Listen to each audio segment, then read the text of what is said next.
Congratulations to 17 million subscribers and welcome to Olga. Thank you. Otherwise ఇప్పుడు తెలుగులో నేను cockroach అనే సినిమా ఏంటి సార్ చేస్తున్నాను. కాక్రోచ్ అంటే టైటిలే అసలు సోషల్ మీడియాలో మంచి డిస్కషన్ పెట్టిన విషయం. అయితే క్యాప్షన్ ఏంటి సార్, ఆడవాళ్ళని టార్గెట్ చేసేలా ఉంది? ఆడవాళ్ళని టార్గెట్ చేయడం అని ఏం కాదమ్మా. నాకు కొంతమంది అడిగారు కూడా, ఒక అణుయుద్ధాన్ని కూడా తట్టుకోగలదు, ఆడవాళ్ళని ఒక ఆడదాన్ని చెప్పు దెబ్బకి చచ్చిపోతుందా, లేకపోతే ఒక ఆడపిల్ల దెబ్బకి చచ్చిపోతుందా అని అంటే మగాళ్ళు కొడితే చచ్చిపోదా అని.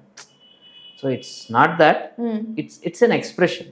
Okay, please try to understand it as an expression. ఎంతో మనం వీరుడైనా ఎంత ఇదైనా కానీ, నాన్న ఎంతో గొప్పవాడు అయి ఉండొచ్చు, ఏదన్నా అయి ఉండొచ్చు, బట్ ఇంటికి వచ్చిన తర్వాత అమ్మ మాట వింటాడు, వినాలి, అది పద్ధతి. సో నేను బయట హీరోని కాబట్టి ఇంట్లో కూడా వ్యూవర్స్ దీన్ని నోట్ చేసుకోవాలి గట్టిగా. వ్యూవర్స్ ఎవరైతే చూస్తున్నారో ఈ వీడియోని దీన్ని నోట్ చేసి పెట్టుకోవాలి. ఇంటికి వచ్చిన తర్వాత అమ్మ మాట వినాలి. అమ్మ మాట కానివ్వండి, భార్య మాట కానివ్వండి, ఆడవాళ్ళ మాట వినాలి.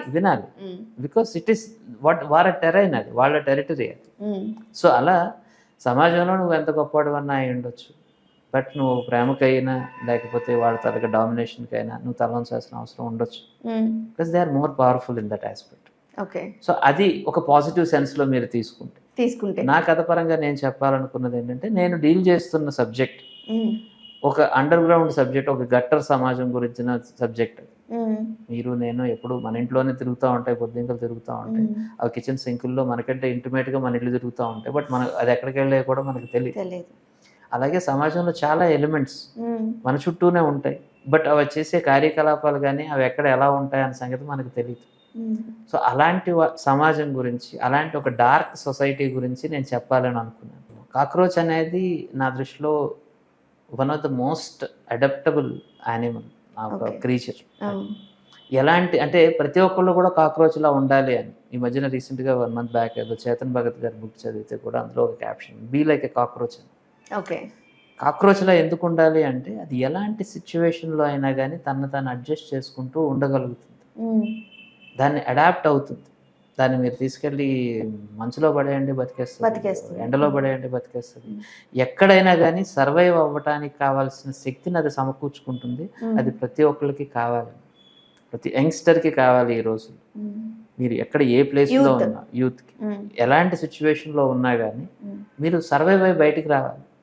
అంతే తప్ప నేను ఈ దీంట్లో ఉండలేనండి, ఈ చలిలో ఉండలేనండి, ఈ ఎండలో ఉండలేనండి, లేదా దీన్ని బాధ అయితే నేను పడలేనండి, ఇన్ని కష్టాలు పడలేనండి.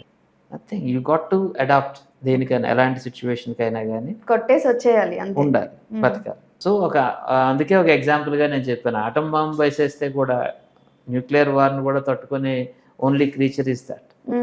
కొన్ని వేల కోట్ల రూపాయలు దాని మీద ఖర్చు పెడుతున్నారు చంపడం కోసం ప్రపంచవ్యాప్తంగా. కాక్రోచ్ని చంపడం అనేది పెద్ద ఇండస్ట్రీ, చాలా పెద్ద కష్టం కూడా సార్. చంపడం ఎవరి తరం కాదు, కాబట్టి మనుషుల కంటే కొన్ని వేల రెట్లు అది పెరిగింది. అంత గొప్పగా అన్ని సంవత్సరాలుగా ఇన్ని ప్లేసెస్లో అది సెటిల్ అయిపోయి ఉండగలిగింది. సో అది కాక్రోచ్ తరగ గొప్పతనం. ఓకే, అంటే ఇప్పుడు ఇది మెసేజ్ ఓరియంటెడ్ అని మేము అనుకోవచ్చు, ఎక్స్పెక్ట్ చేయొచ్చు. ఐ కాంట్ జస్ట్ సే, నేను ఎప్పుడు మెసేజ్ చెప్పాలి అని ప్రయత్నం నేను ఎప్పుడు చేయలేదమ్మా. Very honest with you, I just wanted to reflect part of society situations, సొసైటీకి సంబంధించిన ఒక పార్శ్వాన్ని చూపించడానికి నేను ప్రయత్నం చేశానే తప్ప నేను ఆన్సర్లు ఇచ్చే ప్రయత్నం ఎప్పుడు చేయలేదు. బీయింగ్ ఎ జర్నలిస్ట్, నా పాయింట్ ఏంటంటే to report certain things, what is going on అనేది. అంటే సమాజం ముందు అద్దం పెట్టడానికి నేను చేసిన ప్రయత్నం.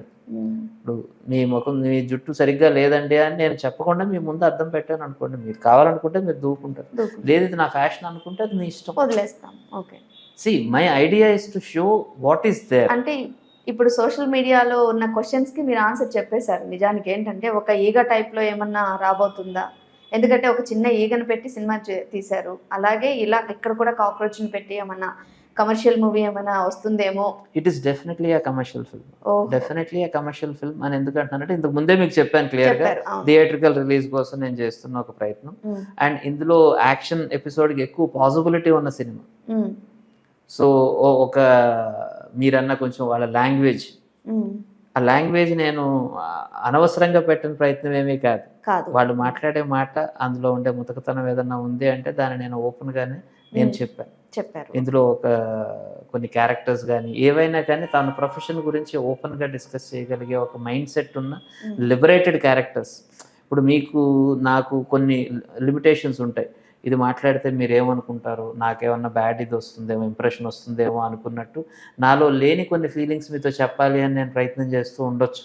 ఎందుకంటే మనందరికి కూడా హిపోక్రసీ ఉంది. ఒక సమాజంలో ఎలా మెసులుకుంటే మంచి మాట వస్తుందో, మంచి పేరు వస్తుందో ఎదుటి వాళ్ళని మనం ఎలా అయినా కొంచెమైనా ఇంప్రెస్ ఇంప్రెస్ చేయాలి. చేయాలి. మిమ్మల్ని ఇంప్రెస్ చేయడం కోసం నాకు లేని కొన్ని క్వాలిటీస్ నేను అట్రిబ్యూట్ చేయడం కోసం నేను ట్రై చేస్తూ ఉంటాను. అలాగే మీరు కూడా కొన్ని చేస్తూ ఉంటారు. న్యాచురల్లీ ఇది జరిగాయి. బట్ కానీ వాళ్ళకి అలా చేయాల్సిన అవసరం లేదు. లేదు. నేను ఎదవని అని డైరెక్ట్గా చెప్పగలిగే అంత ధైర్యం, వాడు నేను తప్పు చేస్తున్నానంటే నా దృష్టిలో అది తప్పు కాదు, నేను ఓపెన్గా చెప్తాను అనే ఒక కాన్ఫిడెన్స్ ఉన్న కొన్ని క్యారెక్టర్స్ తోటి నేను డీల్ చేస్తున్నాను కాబట్టి డెఫినెట్గా ఒక ఇంట్రెస్టింగ్ ఆన్ స్క్రీన్ ఎఫ్ఐఆర్ అయితే నేను చూపించగలను అని నేను నమ్ముతున్నాను. అంటే మనందరికీ ఒక క్యూరియాసిటీ ఉంటుంది, మనకు తెలియని ఒక ప్లేస్ వెళ్ళాలి అని, మనం రెగ్యులర్గా వెళ్ళని ప్లేస్ చూడాలి అని అనిపిస్తుంది కదా. అలాంటి ఒక ప్లేస్ మన ఇళ్లలోనే ఉన్న, మన సమాజంలోనే ఉన్న ఒక పాతాళ లోకాన్ని చూపించడం ఖచ్చితంగా ఇది ఒక మంచి సక్సెస్ అవ్వాలని మేము కోరుకుంటున్నాం సార్. మీకు